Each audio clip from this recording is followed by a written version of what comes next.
अस्सलाम वालेकुम to everyone. उम्मीद है सब अच्छे से होंगे, ठीक ठाक होंगे। तो अभी यार इस वक्त आयरलैंड में हो गए हैं, तकरीबन 8:30 हो गए हैं। तो आज का था मेरा दिल के बाहर जाकर शूट करता हूँ। असाइनमेंट थी वो करता रहा, थोड़ी देर हो गई, सबमिट की है अभी।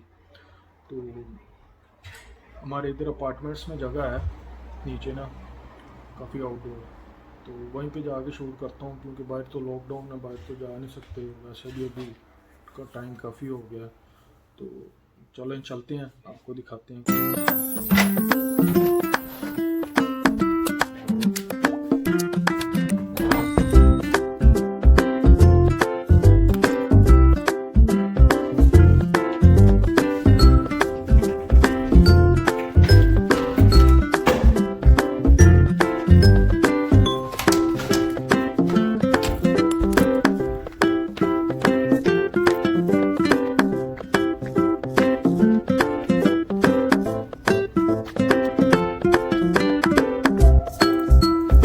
जी तो मैं नीचे आ गया हूँ। जैसा कि आपको बताया था कि 8:30 हो गए हैं, यहाँ पर 8:30 हो गए हैं। लेकिन देखें अभी भी कितनी रोशनी है इधर। मैं भी जब आया था हैरान था कि इधर मुझे बताया था इन्होंने कि अभी ये एक्सटेंड होता हुआ 9:30 तक चला जाएगा टाइम, जब सूरज ग्रूब होने का। तो रमज़ान भी आ रहा है जैसा कि अभी तो 8:30 पे तकरीबन रोज़ा खुलेगा अभी तो। अच्छा, ये मैं बाहर आया था तो ये अपार्टमेंट्स की जगह है जहाँ पर बैठने के लिए, ठीक है। पीछे टेबल टेनिस के लिए भी बना हुआ है, आप वहाँ पर खेल भी सकते हैं, नेट शेड लगा हुआ है। तो आज की वीडियो यार, टॉपिक पे आते हैं कि आज की वीडियो उन लोगों के लिए है जो कि जिन बाहर आना चाह रहे हैं, यूरोप आना चाह रहे हैं, और मेनली आयरलैंड के लिए आना चाह रहे हैं। लेकिन उनको ये पता नहीं है, ये गाइडलाइन नहीं है क्योंकि कौन कौन से डॉक्यूमेंट्स चाहिए होती हैं और कैसे अप्लाई करना है। तो आज की वीडियो ये ख़ासकर उन लोगों के लिए है। तो जो लोग तो आना चाह रहे हैं वो तो एक कॉपी पेंसिल ले लें और सब लिख लें, क्योंकि जो भी डॉक्यूमेंट्स मैंने सबमिट करवाए थे मैं वही बताने लगा हूँ, कोई अपनी तरफ से ऐड करने नहीं लगा। तो आपके साथ एक स्क्रीनशॉट भी शेयर कर दूँगा। ये मेरे पास अभी पिक्चर है जिससे देख के आपको वीडियो ये बताऊँगा कौन कौन से डॉक्यूमेंट्स चाहिए। अच्छा, और दूसरी मेन थिंग ये है कि जो लोग नहीं आना चाह रहे लेकिन उनके लिए भी बहुत इंफॉर्मेटिव है, उनको भी देखनी चाहिए। क्योंकि पता होना चाहिए यार, क्या यूरोप के लिए जाने के लिए अगर स्टूडेंट वीज़े के लिए आप जाते हैं तो कौन कौन से डॉक्यूमेंट्स आपको चाहिए होते हैं। अच्छा, तो हो सकता है मे बी ये वीडियो थोड़ी लंबी हो जाए, लेकिन आपने वीडियो को एंड तक लाजमी देखना है क्योंकि ये काफ़ी इंफॉर्मेटिव है। और एक रीज़न इसकी ये भी थी, मुझे इसका ज़हन में इसलिए है क्योंकि मैंने जब अप्लाई किया था तो मैंने काफ़ी सर्च की, यूट्यूब पे भी देखा, गूगल पे भी। यूट्यूब पे व्लॉग्स वगैरह देखते हैं जब, तो कोई भी ऐसी वीडियो नहीं थी जो कि बता सके कि आपको कौन कौन से डॉक्यूमेंट्स चाहिए और कौन कौन सी चीज़ें चाहिए और कितना प्रोसीजर लगेगा, प्रोसीजर कितना लंबा है, कितना टाइम लगेगा कि आपका वीज़ा आने तक। तो इंशाल्लाह मैं आपको ये सारा कुछ बताऊँगा। इसके यार दो पार्ट्स बनते हैं मेनली। फर्स्ट पार्ट जो है, जो आपके अपने हैं, ठीक है, एप्लीकेंट्स, आप जो अप्लाई कर रहा है उसके डॉक्यूमेंट्स कौन से चाहिए। और दूसरा होता है स्पॉन्सर के, जो जो मेनली आपको स्पॉन्सर कर रहा है, ठीक है।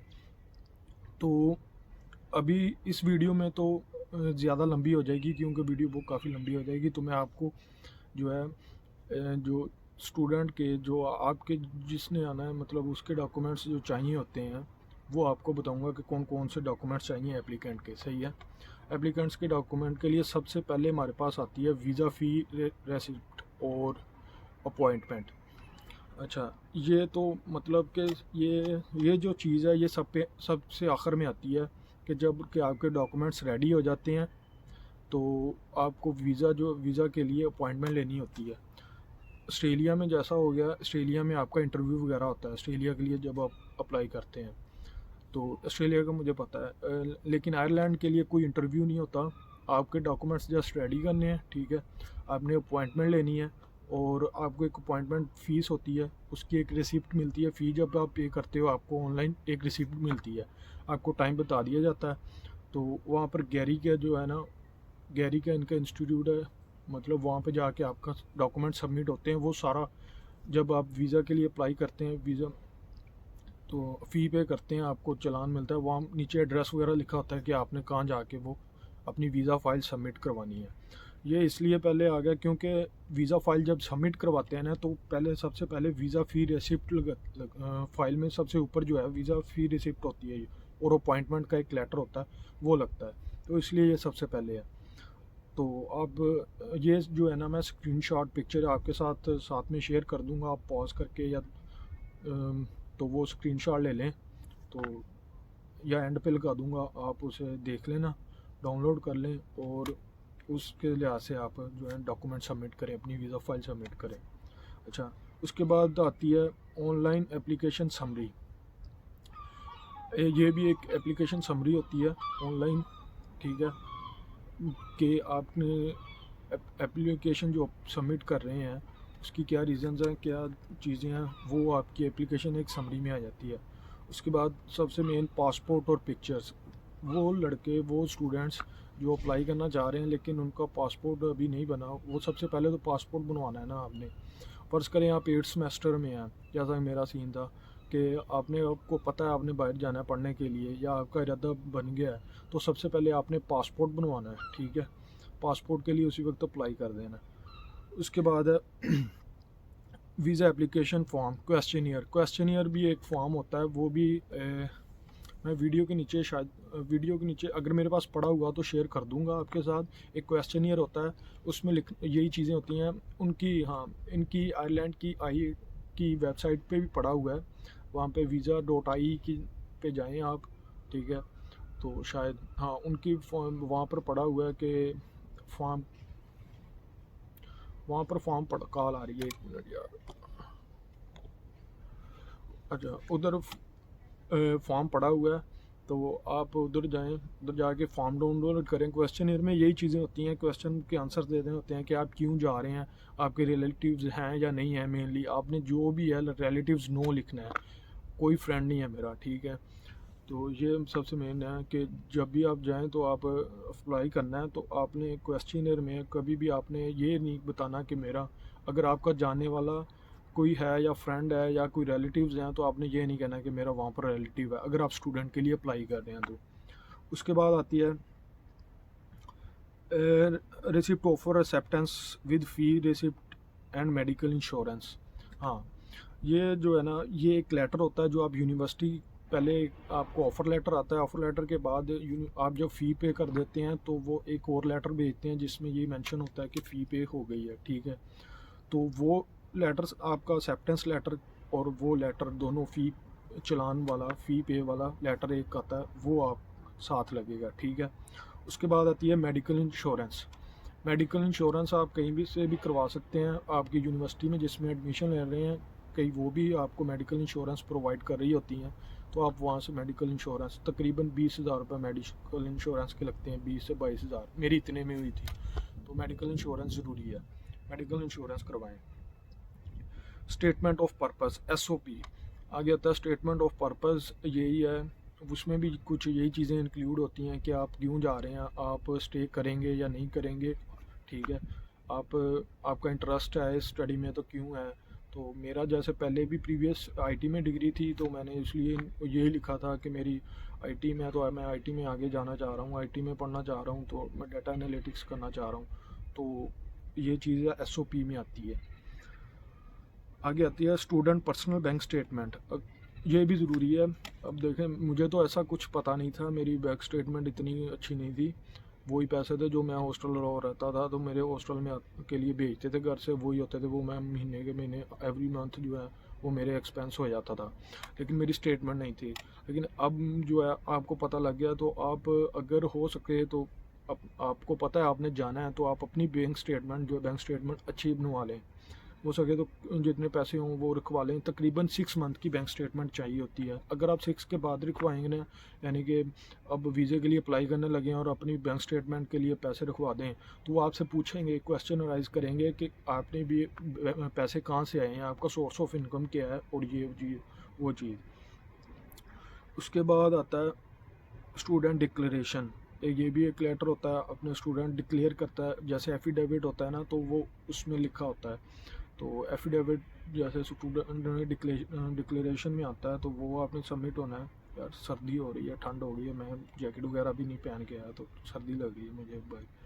अच्छा, आगे स्टूडेंट CNIC आपका शनाख्ती कार्ड, जैसा कि आपको सबको पता है वो साथ लगेगा, लेकिन वो आपका उर्दू वाला भी लगा लें, लेकिन आपका अगर इंग्लिश में बना हुआ है ना, इंग्लिश मीडियम है तो इंग्लिश में बना हुआ है, इंग्लिश लेटर जो है CNIC जो आजकल बन रहा है तो वो अच्छी चीज़ है। अगर ना हो वो तो वो आप इंग्लिश में कन्वर्ट करवाएं, ठीक है। इंग्लिश में कन्वर्ट के लिए वही है कि एक फॉर्मेट होता है, आपको सिर्फ अपने नाम वगैरह वहाँ से फॉर्मेट में, उसी फॉर्मेट में लिखना है।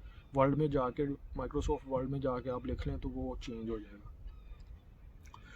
उसके बाद है CV। हाँ, CV लिखनी है। CV में आपका क्या क्या सीन है, क्या चीज़ है।